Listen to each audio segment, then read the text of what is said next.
There's nothing like cracking that cellophane and pulling that record out. It just smells great.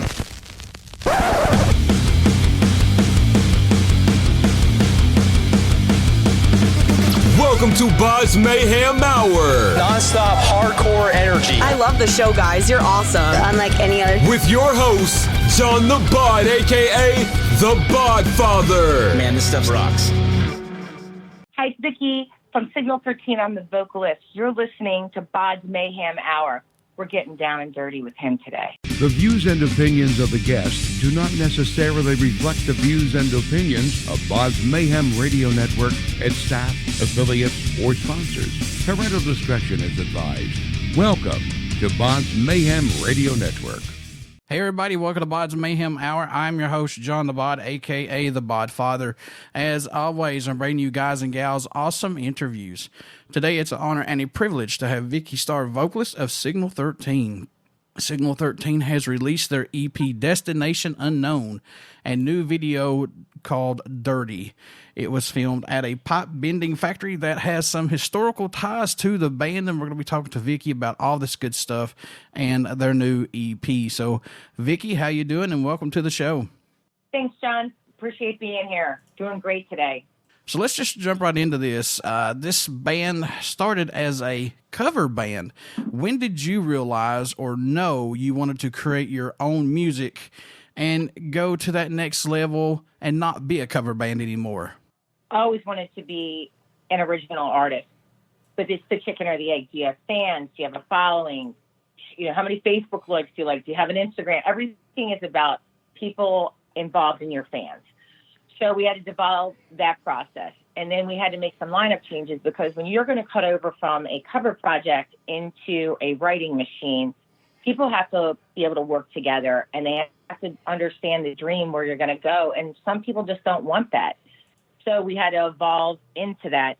And then we finally got the lineup straight in end of September of last year. And then we started writing nonstop and then moving on and then releasing our first EP on April 17th. And that's how that came about. What's impressed or excited you the most about making the EP Destination Unknown? If anything, what sticks out the most about it for you? It's a chance to be able to talk about what is out there in the public and from our viewpoint. All of us come from blue-collar backgrounds, and we try to look at what's everyday things happening to people, and we try to write about them so we can connect on that level with people as well. And I think that was the best message that we could have done as music, and that's what excites me about doing it. How long did it take to write and complete the EP? We started writing in October, and we finished it in January. And we put it all together and got it, in a cluster. We actually wrote more songs than what's on the EP and then gave it to our management and publicist and said, pick the ones you want on the first one, and they did. And that's where that came about. Any tracks standing out more to you than any right now on the EP? I know it must change every time you listen to it, every time you talk about it. I know these are your babies, but do you have any that stick out for you possibly? Well, Dirty's fun. It's a fun rock song. The one that instrumentally that there isn't one of us that don't love it is Stay With Me. And then we did this blues rock tune that it's just fun. And it's called All Fired Up. And that's the one that I think sticks with me the most because we had to make a decision if we were going to put a foot forward or a foot back, stay in the cover project or move forward. And that's about why that song got written, because about do you move forward or stay in the middle? Because you can't always stay in the middle. You got to do something. Mm-hmm. Now, this is an EP. Why not go the full length route? Because I know you said that you guys had some songs that didn't make this EP possibly. Correct. We wanted to see as a band how we tested the market. We only released one song digitally just to see how we were received, not just in our local market, but across the world, and see if people liked our style of music, how we played it. And then if we had a good reception, then we could release another one. We just wanted to test the waters because it's hard when you're coming out as a brand new band and nobody knows you except in maybe a 4-state market. What is going to happen? And that's why we did it that way. Was it hard to choose between the current set of songs? Which one would be the first single you wanted to release for the EP or no? You know, we as a band knew that was Dirty is fun. It's a fun rock sound. It's something you would go out and have a party or have a campfire and you could, have a good time with. We wanted to have something that was fun, that showed diversity. And we could bring out the other tunes. We all agreed with our management team that should be the first one because it was a really fun song to do.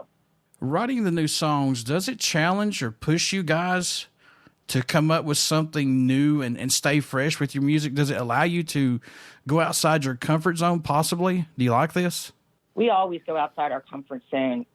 Since being in this COVID environment, we've all been writing together and sending each other MP3s nonstop.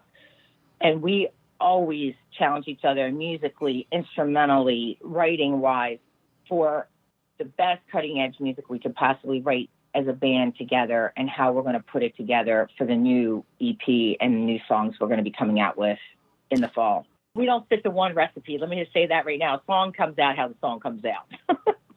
Dirty was filmed at a pipe bending factory that has some historical ties to the band. Your grandfather was involved in the water systems of the infrastructure of Baltimore. Let's talk about why this location was picked and why it's so important to you guys, I guess.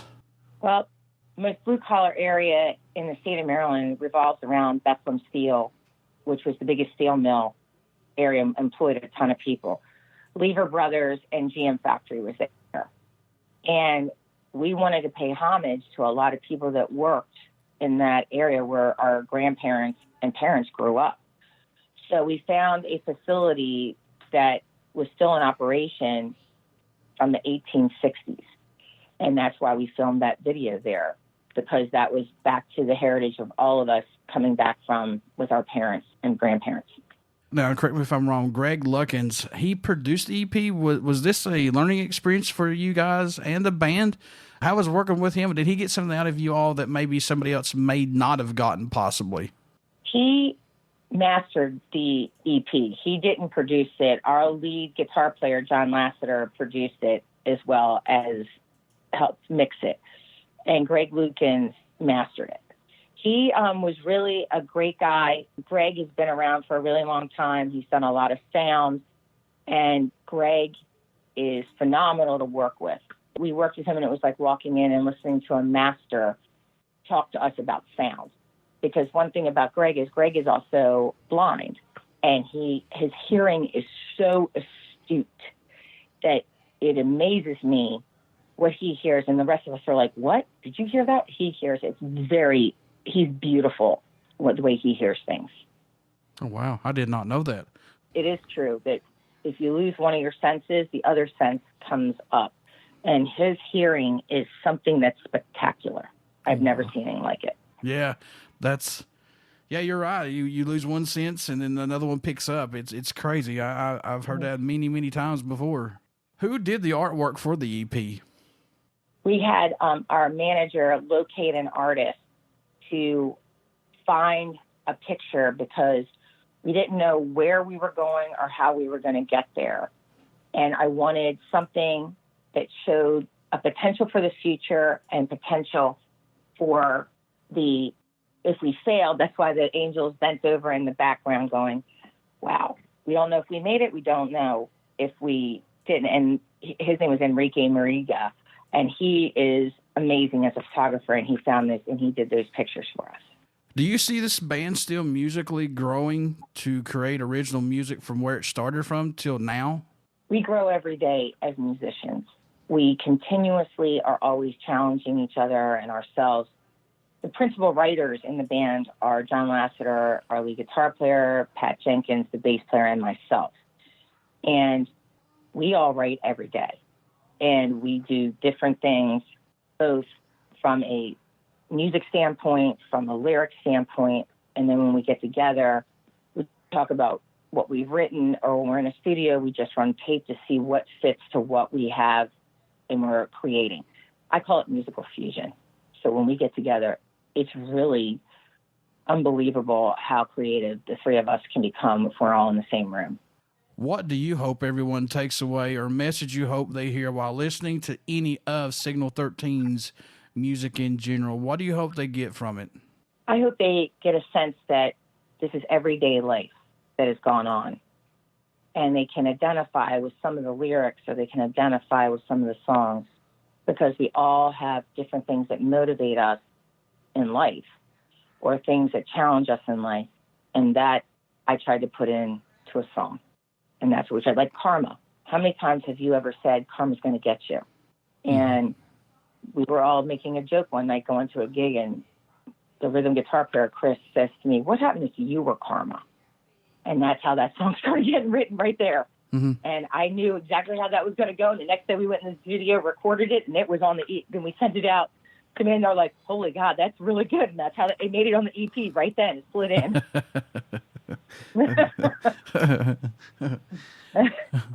What can fans expect at a show from Signal 13 once everything gets back to some normalcy and we get some concerts going and shows? What can they expect when they come to see you live? So they can experience an adventure into the future. If they can leave whatever is troubling them for a short period of time and get re-energized. People that come out to our live shows never feel bad when they leave, and I want them to feel like they want to come back and see us again, because they never know what's going to happen. We try to interact with the audiences as much as we can. We try to go out. If the venues let us, we have been known to show up in the middle of a crowd and start singing or playing instruments and get them all involved in it too. We want them to feel like this is a band that has sustainable power, and you never know what's going to happen, so we got to see them again. What made you want to become a musician? What was that spark for you, Holly, that said, yeah, that's what, or Vicky, that's what I want to do right there. I want to try this and see how this goes. When I was in the third grade, my two girlfriends and I decided we were going to sing to this record, and we thought we were absolutely phenomenal. So we all got dressed up and went and met with the principal and decided to give a concert to the whole school with us doing that. And the second I walked on stage and saw those faces, I thought to myself, I want to do this. This would be amazing. And that's been my goal since I was that little. Keep moving forward to try to get in front of a lot of people and have fun. Since almost everyone is in quarantine and everything's starting to open back up a little bit from the coronavirus, do you think concerts and festivals will have the same impact as before with sales and attendance, or do you think this has hurt it in the long run after all this gets back to normal? You know, I think there's going to be a new way to do concerts. I think drive-in movie theaters and keeping people in their cars, you have to sit on your car and we can perform out in front of a big movie screen. I think that would be phenomenal, because then it doesn't hurt anybody. It's just the capacity of the place, how much you can get. I think you're not going to see people standing in a mosh pit any longer. That's not going to happen. I think that's going to be a long time coming, because there is so much involved with this virus. I think we're all going to have to change how many people are in a venue. We're going to have to look at being more in an open environment, like in open stadiums, so there's more breathable room. And if we're going to be in a small environment, we're just going to have people wear masks and get their temperature taken. I don't think you're going to see clubs go packed to the gills. I think that's the biggest thing. And we're just going to have to respect each other's space and work on it from there. I think with tours, I think if we're going to go out on tour, I think the days of until there's a vaccine of having meet and greets with some of the artists may be over, because you don't want to infect the band and you don't want the band getting sick, because they'll miss the rest of their tour dates. So I think we're just going to have to be really cautious of what we're doing around and give the people that are there the best performance possible and a lot of fun for who's there. What about taking advantage of the streaming factor of doing shows online possibly? You know, I think doing shows online is phenomenal. The biggest thing that we have had issues with on streaming is the bandwidth.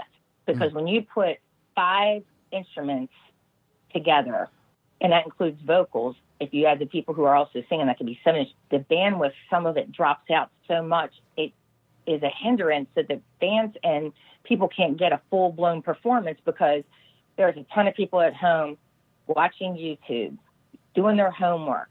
You're doing your business from home. Everybody's working from home, and everybody doesn't have cables, everybody is wireless. So the amount of stress on Fios, on Verizon, on the various internet cable companies is a lot, because they have more people using it than ever before, not including your cell phone and streaming on your phone and looking at your email. It's a lot. So taking up bandwidth like that, it's fine as long as we got enough bandwidth. I mean, that may be that we have to do it at 2:00 in the morning, and who's going to watch it at 2:00 in the morning? Yeah. Is there a country that stands out or shocks you that Signal 13 gets support from? Possibly. Is there one place that you've seen so far that kind of, takes you by surprise, maybe? Brazil and Chile are our number one fans. Uh-huh. And then we've been number one in Australia since April 30th, which is kind of remarkable. And that is amazing for all of us.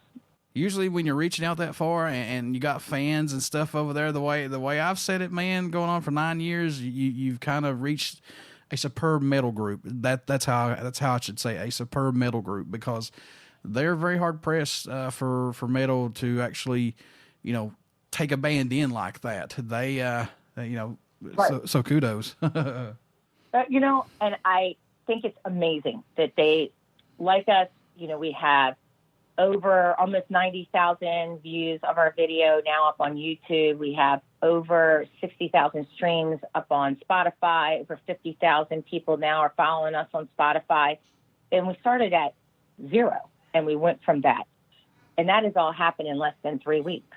That is amazing in itself. Yeah, that's amazing. That's quite a turnaround. Kudos to you guys, because that's pretty awesome. Pretty awesome, actually.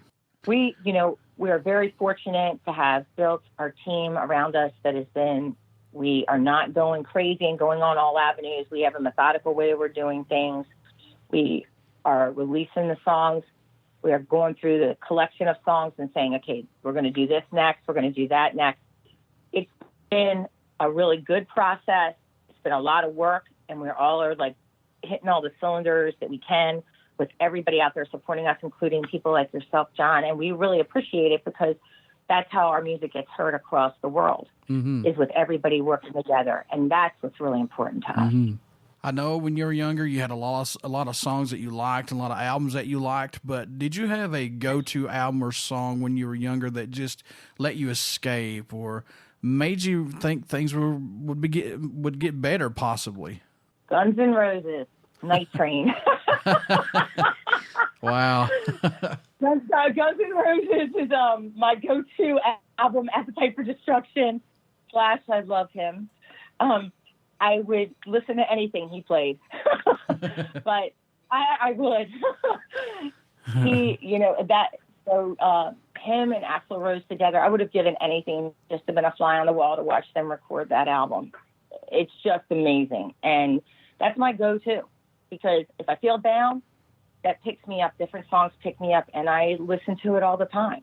And they're wonderful. Rocket Queen is my favorite song off of Appetite for Destruction. It's just a great song. It's a great song. I mean, there's not a bad song on that album, but nothing on that album that isn't great. Yeah. God, it's so easy. That's another great one. Mr. Brownstone. I mean, God. Yeah, it's a fun album, and it picks you up, and you can take yourself into a space and make you feel better. And that's, no matter what you're doing, or you're stressed, or you're sad, or you're happy, that just adds a beneficial layer to yourself when you listen to them. That's how I feel. I never get bored ever seeing them. I never get bored. I have gone back when they came back here 3 years ago when Axl came out. I made sure I was at that first concert because I was so afraid he was not going to perform after that. I said, at least come to the first one. I'm going to go to that. So that is, and then when he came back in, I'm like, I have to go again, because it's just one of those bands that you have. I never get tired of seeing them perform because they're amazing musicians, and just watching them is beyond anything I've ever seen, and it just gives me hundreds of ideas to sit there and go, that's the greatness right there. And the crazy part, I remember when Guns N' Roses first came on the scene, it's like every record label wanted their own Guns N' Roses, their own version of Guns N' Roses band that they could find. And it just didn't happen. Guns N' Roses was just that. You didn't know what you was going to get from show to show. No, and I think that made them so unique. Mm-hmm. And when you saw Slash by himself, or you saw them with Velvet Revolver, or you saw GNR play with Bumblefoot and DJ Ashba, they were great. Don't get me wrong, those lines, but it's not the same as when you see Duff with Slash, with Axl together. It's a different vibe when you see them together. Folks, Signal 13 has released their EP, Destination Unknown. You want to get out and pick this up. Vicky, how can folks stay in touch with you all, buy some merchandise, tour dates? When everything gets back to normalcy, how can they do all of this to keep in touch with you all? Signal13band.com on the web, Signal13band1 up on Instagram and Twitter, Signal 13 Band up on Facebook. Every member of the band has a Facebook page, Twitter, Instagram account. Come out and give us a like, follow us up there. We're always changing, adding new stuff up there, and you never know when there's going to be a sneak peek, little mini concert to come watch. And pay attention. And before I let you go, would you care to do a promo for the show? Sure.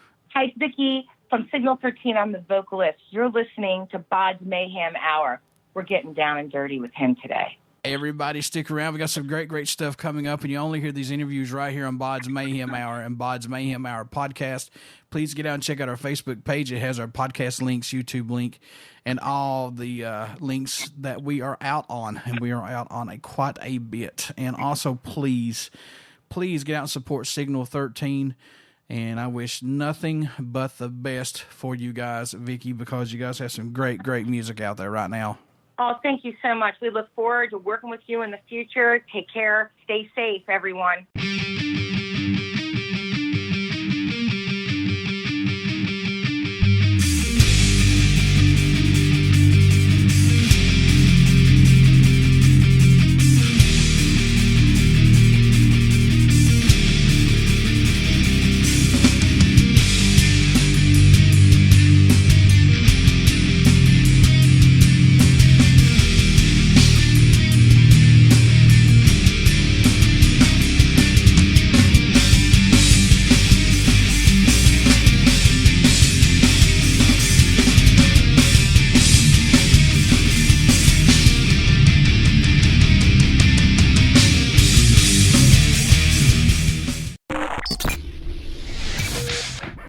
You're listening to BODS Mayhem Hour.